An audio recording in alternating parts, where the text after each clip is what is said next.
Team India ప్రధాన fast బౌలర్గా ఉన్న జస్ప్రీత్ బుమ్రా ప్రస్తుతం ఇంగ్లాండ్తో జరుగుతున్న మాంచెస్టర్ టెస్ట్లో అత్యుత్తమ ప్రదర్శన ఇవ్వలేకపోతున్నాడు. మూడో రోజు 28 ఓవర్లలో ఒకే వికెట్ పడగొట్టాడు. అంతకుముందు 2 టెస్టుల్లో ఓ ఇన్నింగ్స్లో మినహా పెద్దగా ప్రభావం చూపలేకపోయాడు.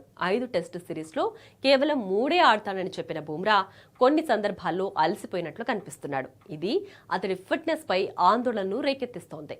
ఈ నేపథ్యంలో టీమిండియా మాజీ ఆటగాడు మహ్మద్ కైఫ్ స్పందించాడు. 31 ఏళ్ల బుమ్రా తన దేహంతో పోరాటంలో ఓడిపోయినట్లు కనిపిస్తున్నాడని మహ్మద్ కైఫ్ అన్నాడు. రవిచంద్రన్ అశ్విన్, విరాట్ కోహ్లీ, రోహిత్ శర్మ తర్వాత రిటైర్ అయ్యే పెద్ద ఆటగాడు బుమ్రానే అని కైఫ్ అభిప్రాయపడ్డాడు. ఇక బుమ్రా వచ్చే టెస్ట్ మ్యాచ్ల్లో ఆడకపోవచ్చు, రెడ్ బాల్ ఫార్మాట్ నుంచి రిటైర్ కూడా కావచ్చు.